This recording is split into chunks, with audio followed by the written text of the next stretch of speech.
Hello दोस्तों, मैं हूं गौरव एंड पिछले वीडियो के अंदर अपन ने देखा था वीपीसी फ्लो लॉग के बारे में। और इस वीडियो के अंदर अपन देखने वाले हैं वीपीसी एंड पॉइंट के बारे में। ये क्या होता है और कैसे अपन इसको यूज़ कर सकते हैं, कहाँ पे यूज़ कर सकते हैं, ये सारी चीज़ अपन इस वीडियो के अंदर बात करने वाले हैं। तो चलिए स्टार्ट करते हैं। तो दोस्तों, सबसे पहले मैं आपसे एक प्रॉब्लम स्टेटमेंट बताना चाहूँगा, एक रियल लाइफ। बिल्कुल, मैं कोई भी टेक्निकल बात नहीं कर रहा स्टार्टिंग में, टेक्निकल बात अपन बाद में करेंगे। बस स्टार्टिंग में एक दो कहानी सुना देता हूँ, आपको पसंद आए तो आप रख सकते हैं। और मेरे हिसाब से अगर मैं आपको वो कहानी सुनाऊंगा तो आप बहुत अच्छे से रिलेट कर पाएंगे कि वीपीसी एंड पॉइंट क्या होता है और उसकी क्यों ज़रूरत पड़ी। जस्ट इमेजिन, मैं मेरे घर के अंदर बैठा हुआ हूँ एंड मेरा भाई भी यहीं पे बैठा हुआ है, जस्ट मेरे बगल में बैठा हुआ है। और हम दोनों, हमारे घर के जो वाईफाई है, हम दोनों उससे कनेक्टेड हैं। जब हम दोनों उस वाईफाई से कनेक्टेड हैं और मैं उसको व्हाट्सएप पे एक मैसेज भेजता हूँ, तो अब मैसेज कैसे जाएगा उसको, उसकी प्रोसेस क्या होगी। तो मैसेज निकला, मेरे फ़ोन से निकला, वो वाईफाई के राउटर तक पहुंचा जो मेरे घर पे लगा हुआ है। और वहां से जब वो इंटरनेट पे जाएगा तो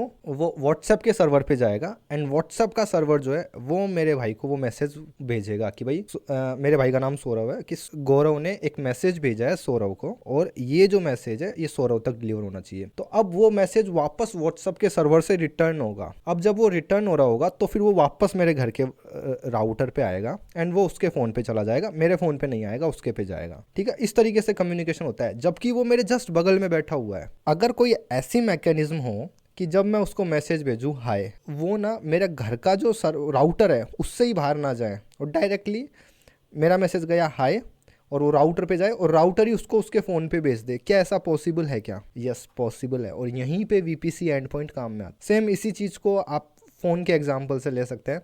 जब मैं कॉल करता हूँ तो क्या होता है, टावर पे जाता है एंड टावर से फिर वापस से आप तक जाएगा अगर मैं आपको फ़ोन कर रहा हूँ तो। बट जब आप एक होटल में बैठे रहते हैं, सपोज आपका रूम नंबर है 101 एंड आपका कोई दोस्त है उसका रूम नंबर है 103 एंड उस होटल के अंदर अगर फ़ोन है हर एक रूम में, अगर आपको आपके दोस्त से बात करना है तो आप क्या करते हैं, फ़ोन का जो डब्बा रखा रहता है उसको उठाते हैं और जो भी रूम नंबर होता है आप वो टाइप करते हैं और उस रूम में फ़ोन लग जाता है। तो इस तरीके का एक बेसिक सेटअप अपन देखते हैं हर एक होटल के अंदर कि आपको किसी भी रूम में अगर फ़ोन करना है तो उस रूम नंबर को डायल करो और उस रूम के अंदर जो टेलीफोन रखा रहेगा वो बज जाएगा और वहाँ पे आप कम्युनिकेशन कर सकते हो। तो जब आप एक होटल के अंदर कम्युनिकेशन करते हो तो आपके जो पैकेट्स हैं वो होटल से बाहर जाते ही नहीं है, वो इंटरनल कम्युनिकेशन होता है सारा का सारा। अब अपन यहाँ पे कहाँ यूज करने वाले हैं, सपोज आपका एक एप्लीकेशन है और आपका जो एप्लीकेशन है वो क्या करता है, वो S3 के अंदर ऑब्जेक्ट्स को अपलोड करता है। बाय डिफॉल्ट होता क्या है, जब भी आप S3 के अंदर कोई भी ऑब्जेक्ट अपलोड करवाते हैं तो उस केस के अंदर आप पब्लिक नेटवर्क के थ्रू जाते हैं।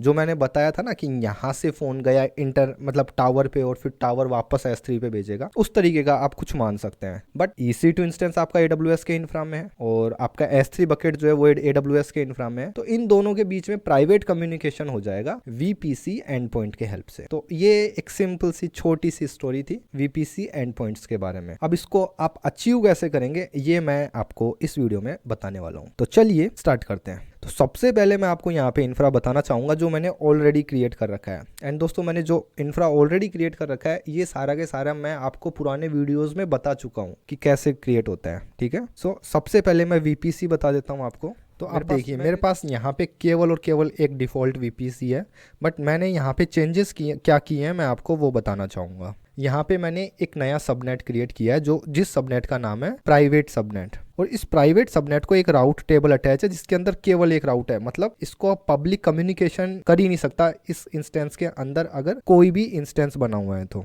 एंड मैं ये मान के चलूँगा कि यहाँ पे इस सबनेट के अंदर मैं जो इंस्टेंस क्रिएट करूँगा वो इंस्टेंस एक आपका एप्लीकेशन सर्वर है और ये जो एप्लीकेशन सर्वर है इसका काम क्या रहेगा, इसका काम रहेगा S3 के ऊपर ऑब्जेक्ट्स को अपलोड करना। आप मान सकते हैं कि आप यूज़र से कोई एक फाइल ले रहे हैं, उस फाइल के साथ कुछ डेटा प्रोसेस कर रहे हैं एंड उसको फिर S3 पे डाल देते हैं। इस तरीके का आप कुछ मान सकते हैं। उसके बाद में आप यहाँ पे देखिए मैंने EC2 इंस्टेंसेस बना रखे हैं, कुछ EC2 इंस्टेंस।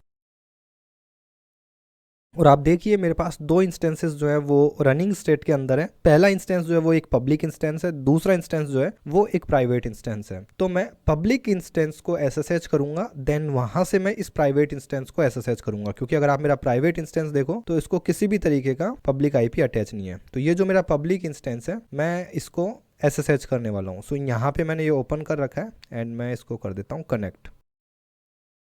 ठीक है। एंड यहाँ पे आप देखिए मैंने यहाँ पे जो की है वो ऑलरेडी अपलोड करवा के रख रखी है। सो अगर मैं यहाँ से SSH-i YouTube की एंड मेरा जो प्राइवेट इंस्टेंस है उसका IP एड्रेस। एक चीज़ और जो मैं आपको यहाँ पे बताना चाहूँगा कि मेरा जो प्राइवेट इंस्टेंस है उस प्राइवेट इंस्टेंस की जो मैंने इमेज ली है वो मैंने AWS की जो लिनक्स इमेज आती है मैंने वो ली है, उबंटू की इमेज नहीं ली है। एंड मैं SSH करता हूँ। अभी आप देखिए मेरा जो प्राइवेट इंस्टेंस था मैं उसके अंदर SSH हो गया हूँ। चलिए यहाँ पे चला के देख लेते हैं पिंग 8.8.8 नो। ठीक है, आपको दिख रहा है यहाँ पे मैं इसको यहाँ से ये जो प्राइवेट इंस्टेंस है ये इंटरनेट एक्सेस नहीं कर पा रहा। कल google.com ये भी नहीं चल रहा। तो बेसिकली मेरा प्राइवेट इंस्टेंस मैंने एक्सेस कर लिया है एंड इसके अंदर किसी भी तरीके की इंटरनेट कनेक्टिविटी नहीं है। एंड यहाँ पे AWS का जो CLI है या AWS कमांड्स है वो ऑलरेडी यहाँ पे इंस्टॉल्ड रहती है। तो यहाँ पे AWS S3LS मैं ये कमांड चलाता हूँ। अगर मैं ये कमांड चलाऊंगा, AWS की कमांड नहीं चला पा रहा क्योंकि इसके अंदर कुछ कॉन्फ़िगर नहीं कर रखा है मैंने एक्सेस की एंड सीक्रेट की। तो मैं क्या करता हूँ, इस EC2 इंस्टेंस को मैं एक रोल असाइन कर देता हूँ। सो यहाँ जाता हूँ मैं एंड प्राइवेट इंस्टेंस सेलेक्ट किया and security and modify IAM role. So मैंने एक रोल पहले से क्रिएट कर रखा है एंड जो रोल मैंने पहले से क्रिएट कर रखा है उसका नाम है AWS S3 full access update IAM। Okay.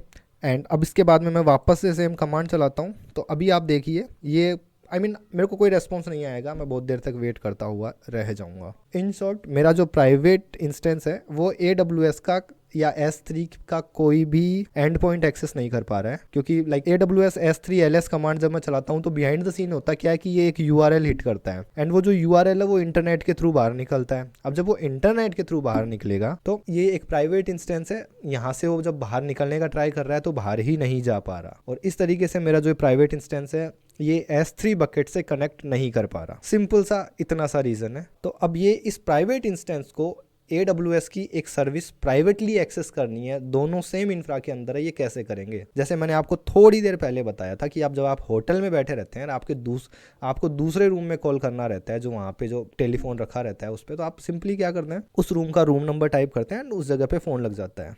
But यहाँ पे तो ऐसा कुछ है ही नहीं, लोकल कनेक्टिविटी कैसे होगी? तो उसके लिए VPC एंड पॉइंट यूज़ आता है। तो ये एक बेसिक इंफ्रा था जो मैंने ऑलरेडी सेटअप कर रखा है। अब चलिए ट्राई करते हैं अपन VPC एंड पॉइंट क्रिएट करने का। ठीक है, तो दोस्तों आप यहाँ पे देखिए मैं मेरे VPC सेक्शन के अंदर आ चुका हूँ एंड मैं एक चीज़ जो आपको वापस दिखाना चाहूँगा, मैंने थोड़ी देर पहले भी दिखाई थी बट मैं वापस से दिखाना चाहूँगा। आप राउट टेबल के अंदर आइए एंड राउट टेबल के अंदर प्राइवेट राउट टेबल देखिए, यहाँ पे केवल और केवल एक राउट है। बस इसको ध्यान रखिए क्योंकि ये अपने आप मॉडिफाई होने वाला है, इसलिए मैं आपको ये चीज़ बता रहा हूँ।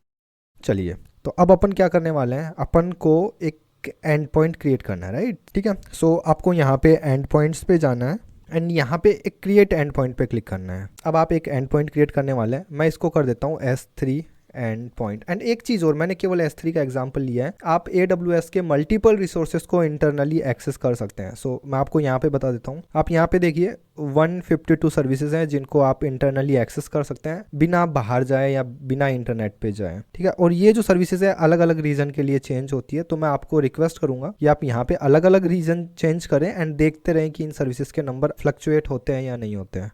उसके बाद में यहाँ पे मैं सर्विस सेलेक्ट करता हूँ, मैं यहाँ पे S3 डालता हूँ एंड एंटर। तो यहाँ पे मैं डाल देता हूँ। एक चीज़ और जो मुझे बतानी है, यहाँ पे आप टाइप देखिए, गेटवे टाइप और इंटरफेस टाइप, दो अलग अलग टाइप है। ये क्या चीज़ होती है? इंटरफेस के अंदर सिंपली होगा क्या कि आप जब किसी भी एक AWS के रिसोर्स को या फिर AWS की सर्विस को इंटरनली एक्सेस करोगे तो आपको वाया इंटरफेस उसको एक्सेस करनी पड़ेगी। और गेटवे के केस में यहाँ पे केवल राउट जो होता है राउटिंग होती है। ठीक है, यहाँ पे केवल राउटिंग होगी और यहाँ पे एक इंटरफेस होगा। डोंट वरी, मैं दोनों आपको प्रैक्टिकली बताने वाला हूँ। सो अभी के केस में अपन पहले गेटवे वाली देख लेते हैं। सो यहाँ पे होगा क्या, राउट चेंज हो जाएगा कि अगर कोई ऐसी रिक्वेस्ट आ रही है जो S3 पे जाएगी तो उसको इस इंटरनल राउट से जाना है। इस तरीके का एक राउट ऐड हो जाएगा आपकी राउट टेबल के अंदर। यहाँ पे आप गेटवे देखिए एंड मैं यहाँ पे VPC सिलेक्ट कर लेता हूँ। तो मैंने यहाँ पे अपने पास केवल एक VPC है, बट आप वो VPC सिलेक्ट कीजिए जिस VPC के अंदर आपका वो इंस्टेंस क्रिएटेड है। अब यहाँ पे आपको राउट टेबल सेलेक्ट करनी है। ये ध्यान रखना, जब आप एक गेटवे सेलेक्ट करते हैं तो आपको राउट टेबल सेलेक्ट करनी पड़ती है। मैंने यहाँ पे प्राइवेट राउट टेबल सेलेक्ट कर लिया है